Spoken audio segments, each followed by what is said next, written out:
Bueno, además un poco ya cerrando con este tratamiento del cine nórdico y con Haxan específicamente, lo que nos vamos a cerrar en el análisis un poco es qué, sobre qué tiempo histórico se posiciona la película a la hora de trazar sus postulados y a la hora de alguna forma de describirnos las prácticas de la Inquisición.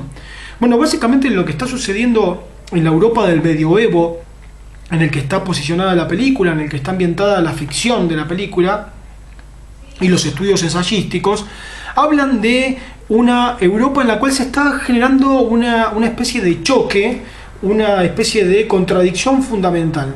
Nosotros sabemos que la religión católica, derivada del cristianismo, en realidad adquirió su verdadero peso en Europa a partir de lo que se conoce como el Concilio de Trento, ¿no es cierto? El Concilio de Trento, surgido después del cisma de los papados.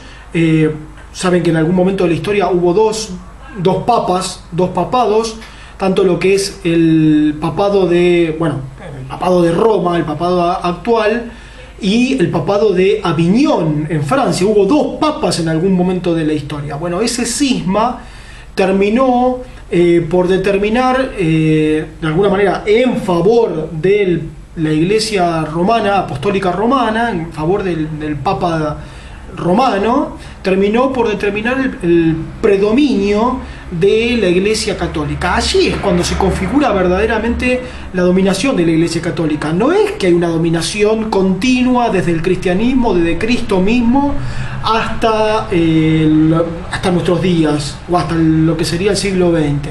No, ahí realmente la preponderancia de la Iglesia católica como la conocemos adquirió su verdadero peso a nivel mundial y a nivel, sobre todo en Europa, ¿no? A nivel de autoridad europea, a partir de ese momento. Y es a partir de ese momento en el cual se llevan adelante las prácticas que vamos a conocer como las prácticas de Inquisición, cuando una vez adquirido ese poder casi absolutista de la religión en Europa, se empieza a diseminar ese poder sobre territorios que eran hostiles a la penetración del catolicismo, llevando adelante la práctica de la Inquisición.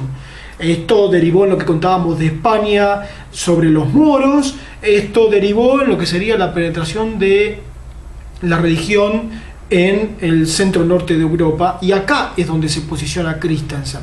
Y lo que muestra, lo que desarrolla, es el momento en el cual la cultura campesina, la cultura arrastrada incluso desde los pueblos originarios daneses, desde la mitología propia danesa, nórdica, esa gran cultura nórdica, esos grandes dioses mitológicos con Odín a la cabeza. Bueno, toda esa cultura campesina era una cultura de línea matriarcal.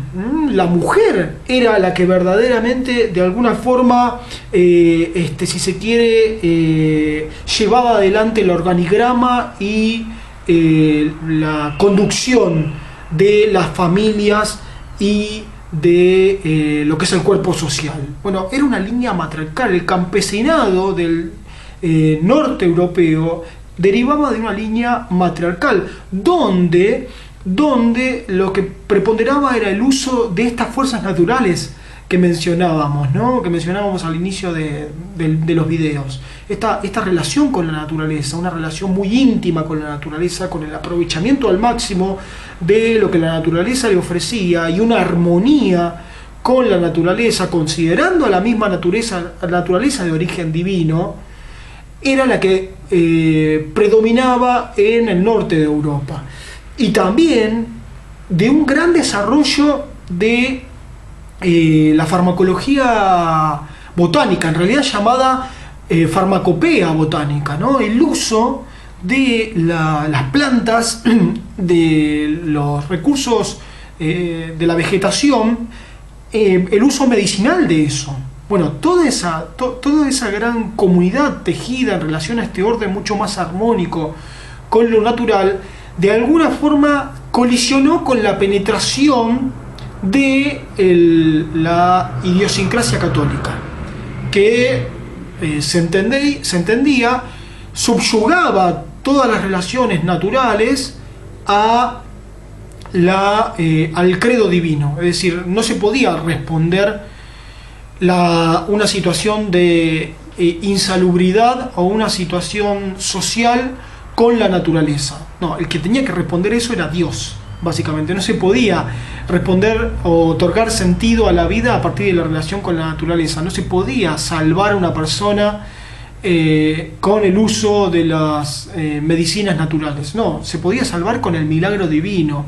¿Por qué? Básicamente porque esto le daba mucha más fuerza y margen de acción a las autoridades eclesiásticas. Es decir, si la vida encuentra sentido y encuentra respuestas y encuentra soluciones en base al clero, en base a los postulados católicos, las figuras que de alguna forma comunican y profetizan ese credo son las que tienen la mayor autoridad y el mayor respeto en la sociedad.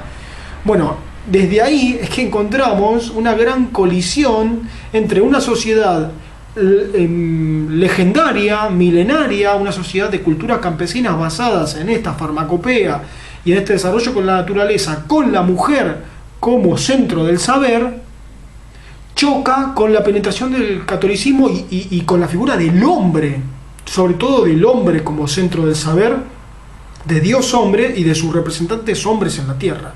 Por eso es que ante este choque, la acusación que mejor le queda a mano a la religión católica para sacarse de encima a este adversario llamado mujer conocedora de las ventajas de la naturaleza, es acusarla de bruja. Por eso las brujas eran aquellas que hacían estas pócimas con elementos naturales, ¿no? Con estas hierbas y animales, esta cosa que a nosotros nos ha llegado muy caricaturizada en nuestro tiempo.